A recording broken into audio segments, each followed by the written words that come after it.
Alright, what is going on, guys? It is your boy TKD123 here, back in here on PlayStation Source, and we got something here that I absolutely did not expect to happen, but definitely does make sense in the grand scheme of things, and is a really cool way to kind of cross promote, you know, the release of Horizon Forbidden West in a prior title, like of course Sucker Punch's Ghost of Tsushima. So Guerilla Games and Sucker Punch have teamed up to add this really cool shrine in patch 2.15, or on PS5 it's like 2.015.000, whatever it's called, but it is on the Ghost of Tsushima Director's Cut version of the game. You'll be able to access this new forbidden shrine on Iki Island. And although the shrine is really easy to complete and everything, I do want to bring you guys the gameplay and show you guys this really cool Horizon Zero Dawn inspired Aloy skin, because I think it's really neat. And this whole shrine, you know, this whole forbidden shrine is such a really cool way to give homage to the world of Horizon and the upcoming game coming out next week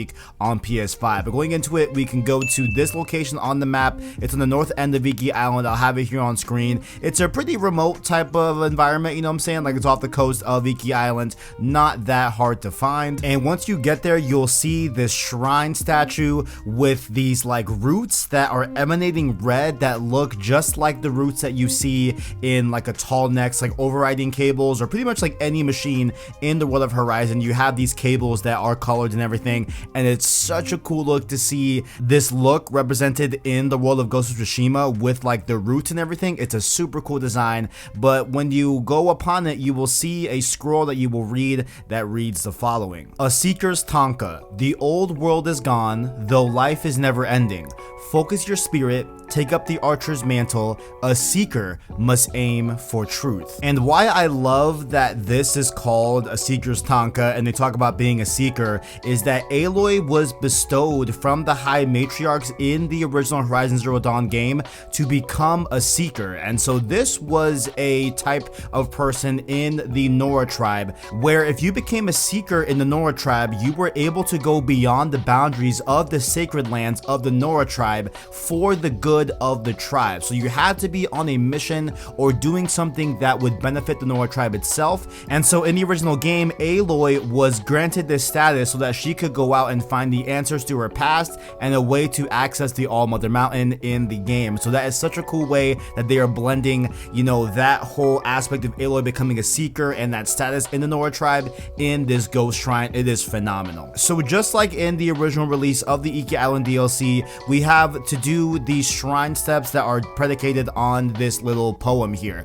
So we had ones for God of War, Bloodborne, and Shadow of the Colossus, and questionably, right, while those three IPs were represented along with Horizon in the multiplayer mode with Legends, the Horizon skin never quite made it to the single player game like God of War and Bloodborne and Shadow of the Colossus did. And so that was kind of a questionable thing that even I questioned back in the day. Check out that video if you want to look over the other shrines that you can find on Iki Island, by the way. I'll link it over here in the top card. But we all question, like, why include a Horizon skin in Legends but not have one for the single player game? A lot of people said that, oh, it's because Aloy's a female and they had to make a new character model or whatever, but here, and lo and behold, it seems to be that they just want to align it with the release of Horizon Forbidden West, which definitely does make sense. So let's break down this little poem here and how we're exactly meant to interpret it. So take up the archer's mantle means that you must put on Tadayori's armor. Luckily in the gameplay I already had it on, so that's all set in stone, but in case you don't have that armor, you have to go complete the Legend of Tadayori tale and you'll be all good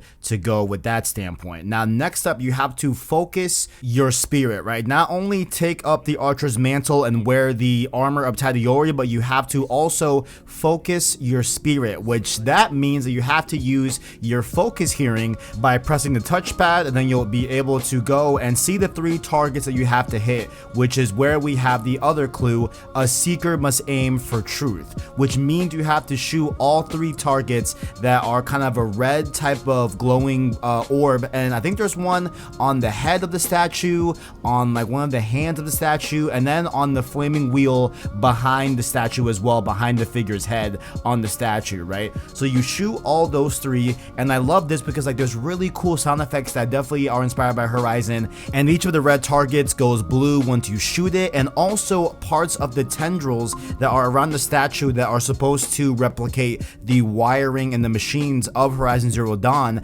they also start to turn blue and start to become like less corrupted, just like how you do in Horizon Zero Dawn. This is such a cool shrine. So once you do all of that, a cutscene will play and we get this beautiful cutscene of Jin in Aloy's new armor and everything, and what's surrounding him is looking like what your focus looks like in Horizon Zero Dawn, where, you know, it's essentially like the interface of the focus and what Aloy sees from that view. It's a surrounding similar type of styling to Jin as he bows to the statue. And then my favorite part, we hear the Horizon Zero Dawn like melody theme playing on a flute, seemingly in a Ghost of Tsushima style.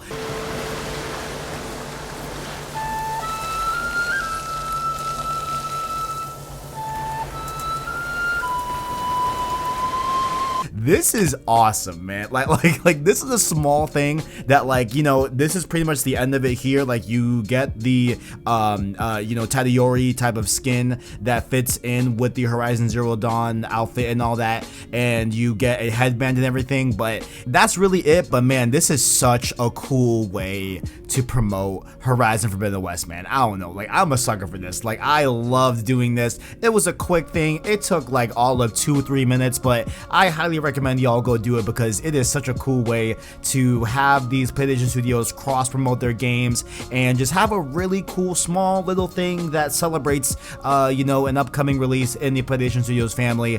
I love this. So the headband you get is called Sign of the Hunter, and its caption is, "A hunter never fears to stalk through forbidden lands nor face unknown foes." Of course, this is reminiscent of Aloy and the journey we will go on into the Forbidden West next week.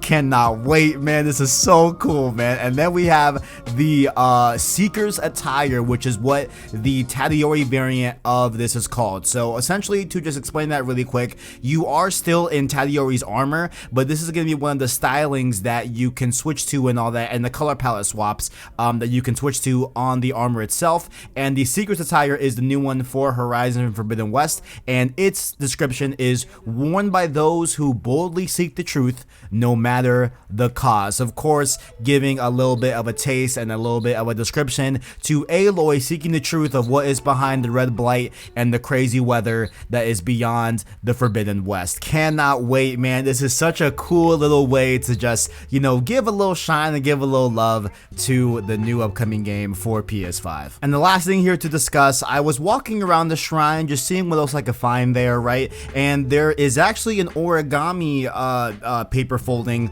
of a tall neck from Horizon Zero Dawn. We love to see this origami because there are a ton of origamis that you see at the end of the Ghost of Tsushima game where you see homages to a lot of different PlayStation IPs, and it's great to see that Horizon is also now here with this tall neck origami. You love to see it. And then also, you know, even like around the environment in this shrine, there's a lot of really cool Nora inspired like decorative beads and just different decorations overall that are definitely reminiscent of the Nora tribe from Horizon Zero Dawn. And technically, you know, Aloy is still a Nora tribe member as far as I'm aware, right? So that's a really cool way to also reflect that. And yeah, that's pretty much it, guys. You know what I'm saying? Hope you guys go out and definitely get this armor set and definitely get this headband. It's a really cool way to just pay homage to Horizon Zero Dawn and of course the upcoming game Horizon Forbidden West. That is about it, guys. Down below, let me know your thoughts. Do you like this shrine? Do you hate this shrine? I don't know how you can hate this shrine, but let me know down below how you're feeling about the new Horizon Forbidden West armor that you can get in Ghost of Tsushima Iki Island DLC. And of course, if you want some more Horizon love, you need some more Horizon-ness in your life, definitely check out Road to Forbidden West, the weekly podcast series dedicated to any and all things Horizon Forbidden West leading up to the release of the game next week. We have 5 episodes in the can. This week we are doing our predictions episode leading up to what we think will happen in in the game, what will not happen in the game, Metacritic predictions, all that great stuff will be in this week's episode. But check out the Road to Forbidden West podcast via the playlist on YouTube or on your podcast service of choice, whether it be Apple Podcasts, Spotify, etc. We are everywhere you listen to podcasts. We are there. Search up Road to Forbidden West and definitely get in tune. Like the video if you enjoyed it, as well as stay subscribed to PlayStation Source to keep up with the latest and greatest in PlayStation. Thank you all for watching, and as always, greatness awaits.